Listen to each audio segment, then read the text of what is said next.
સૌ પ્રથમ આપણા શહીદ મહાપુરુષોને અહીંયા પ્રતિમા મૂકવામાં આવી છે ત્યારે તેમના શ્રદ્ધાંજલિના ભાગ રૂપે આપ સૌ જયકારા સાથે તમામ સાથ સહકાર આપી બંને હાથ ઊંચા કરી આપણા મહાપુરુષોની જે બોલાવવાની છે દોસ્તો, બોલો ભગવાન બિરસા મુંડા કી, બોલો ભગવાન ટંટિયા મામા કી, બોલો રૂપસિંહ નાયક કી, જય જય આદિવાસી। આજે આ રાજગઢ ગામની પવિત્ર અને પાવન ધરા ઉપર 9 ઓગસ્ટ વિશ્વ આદિવાસી દિવસનો કાર્યક્રમ ઉજવી રહ્યા છે ત્યારે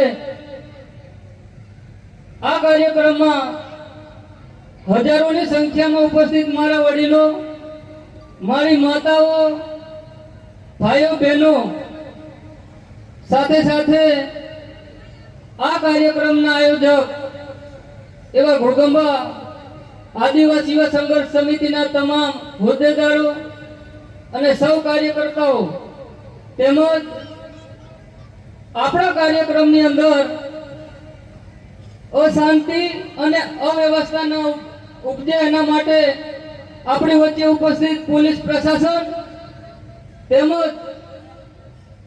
આપણો ઘોડગંબા તાલુકાનો જે કાર્યક્રમ છે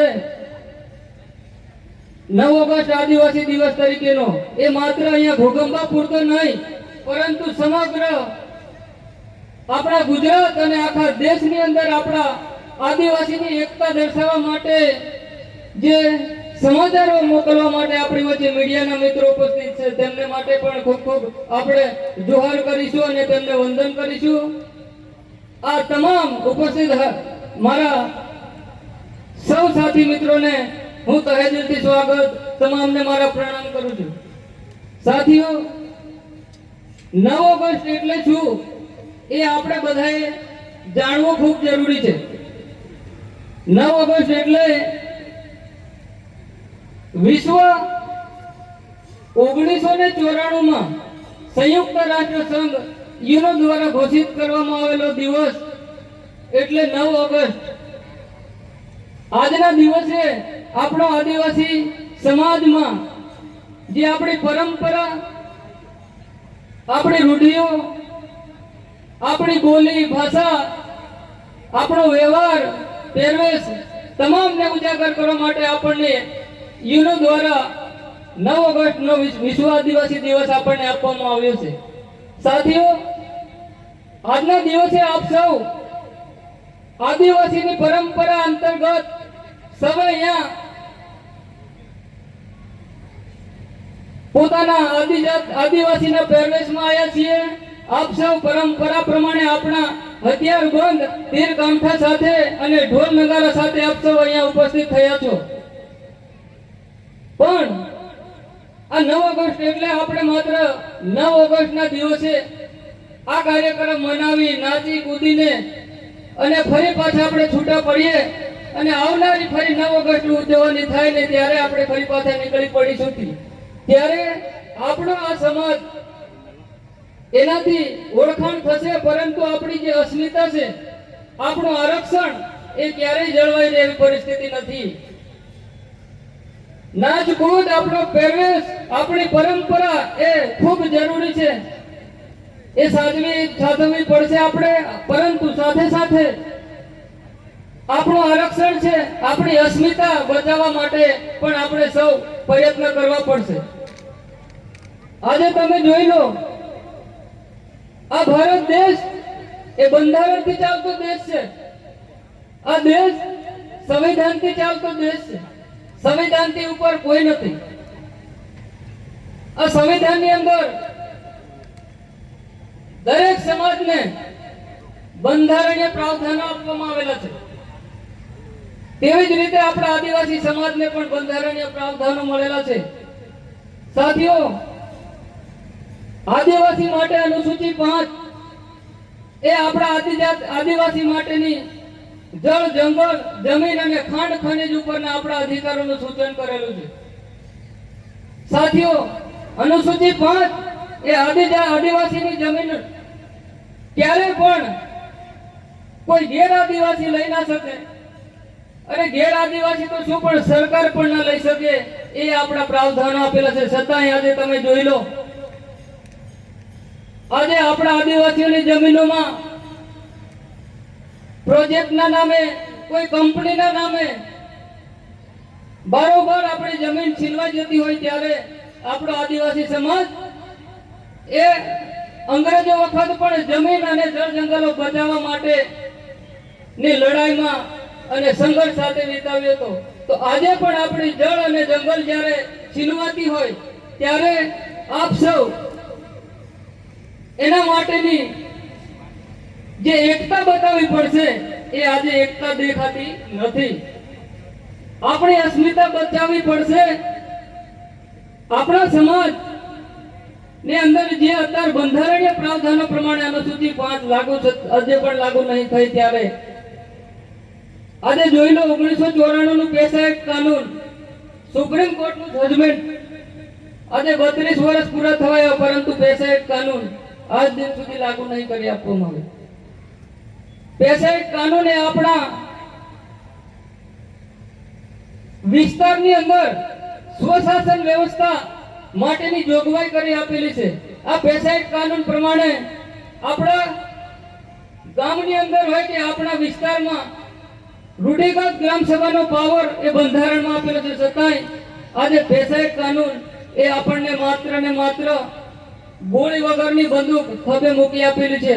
અને અહીંયા હમણાં કીધું તેમ આરક્ષણ આપણો ધીરે ધીરે ધીરે ખતરા તરફ જઈ રહ્યો છે. તમે જોયું હશે આપણા આરક્ષણો વિશે, આપણી જમીનો આજે ડેડિયાપાડાની અંદર તમે જોઈ લો,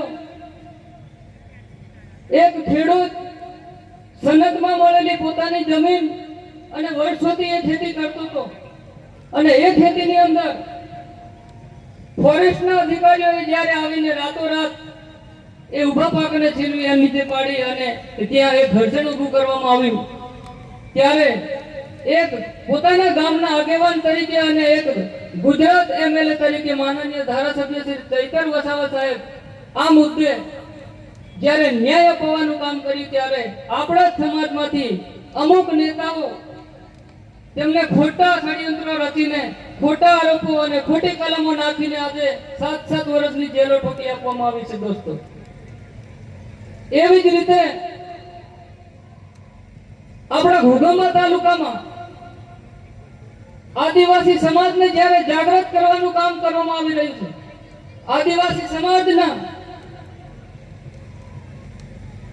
જળ, જંગલ, જમીન અને ખાણ ખનીજ કે પોતાના અધિકારો માટેનું જ્યારે જાગૃત અને જેમને અમારા યુવાનોને તૈયાર કરી આપણા હક અને અધિકારો માટેની જ્યારે લડાઈ, ન્યાય માટેની જે લડાઈ લડી રહ્યા છે, આપણા સમાજ માટે જ્યારે અનીતિ કે અન્યાય થઈ રહ્યો છે ત્યારે જે લડાઈ લડી અને આદિવાસી સંઘર્ષ સમિતિનું સંગઠનને મજબૂત કરવા માટે આપણા યુવાનોને તૈયાર કરીને આપણા સમાજને જ્યારે ન્યાય અપાવવાનું કામ કરે છે, ત્યારે આપણા પણ આ વિસ્તારની અંદર આપણા સમાજના અમુક વ્યક્તિઓ, અમુક નેતાઓ દ્વારા ખોટા ષડયંત્રો કરાવડાવીને, ખોટા કેસો કરાવડાવીને, ખોટા આરોપો લગાવડાવીને આપણા જયરામ ડોક્ટર સાહેબને ખોટી જેલોમાં નાખવાનું કામ કરે છે અને તડીપાર હોય એવા કેસો લગાડીને તડીપારો કરાવડાવવામાં આવે છે. દોસ્તો, આજે આપણો સમાજ પોતાના અધિકાર માટે જ્યારે બોલે છે ત્યારે આપણા જ સમાજમાંથી હાથા બનીને આપણા અધિકારો માટે બોલતો અવાજ બંધ કરવા માટે કઈ ને કઈ ષડયંત્રો રચાય. તમે જોઈ લો, આજે ડોક્ટર સાહેબને જ્યારે તડીપાર કરવામાં આવ્યા, તડીપારની અંદર એફઆઈઆર તમે જોઈ લો, ડોક્ટર સાહેબ જ્યાં જાય ત્યાં ઝઘડાઓ ઉત્પન્ન કરે છે અને માણસોને ઉશ્કેરવાનું કામ કરે છે અને ટોળા સાથે કઈ ને કઈ ઝઘડા વગર માથા ભારે શબ્દ જાહેર કરી આજે વિસ્તાર જોડાવાની વાતો હોય ત્યારે આખો આપણો સમાજ બેઠો છે ત્યારે હું કહેવા માંગુ છું કે ડોક્ટર સાહેબની એ ભૂલ હતી કે આપણી બેન દીકરી, આપણી એક દીકરી એક સ્કૂલની અંદર 10મા કે 11મા ધોરણમાં ભણતી આપણી બાળકી સાથે એ જ સ્કૂલના એક શિક્ષક દ્વારા એની છેડતી કરવામાં આવતી હતી અને ખોટા મેસેજ ઉપર ખોટા આરોપો લગાવવામાં આવતા હતા, છોકરીને છીનરી કરવામાં આવતી હતી ત્યારે આદિવાસી સંઘર્ષ સમિતિ અને આપણા લીડરશીપ ડોક્ટર સાહેબ સમક્ષ આ વાત આવી અને એ દીકરીને જ્યારે અમે ત્યાં સંગઠન સાથે અમારું સંઘર્ષ અમારા યુવાઓ સાથે દીકરીને ન્યાય અપાવવા ગયા અને એ દીકરીને ત્યાં જઈને અમે ન્યાય અપાયો અને એ શિક્ષકને તાત્કાલિક ધોરણે ત્યાં અમે સસ્પેન્ડ કરાયો. આજ ન્યાયનું કામ કર્યું એ ડોક્ટર સાહેબની ભૂલ હતી.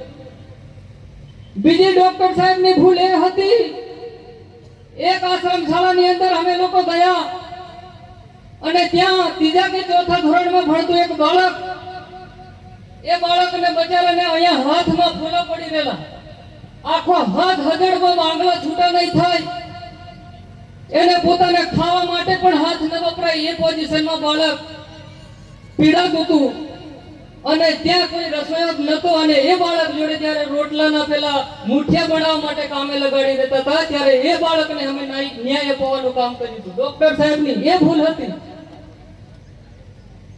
સાથીઓ, આવી રીતે ઘણા બધા આપણા સમાજના પર અન્યાય થાય, અન્યાયની સામે અમે ન્યાયિક લડત લડી રહ્યા છીએ ત્યારે આવા આરોપો કે પ્રતિ આરોપો સામે અમે કોઈ ગભરાવાવાળા કે ડરવાવાળા લોકો નથી.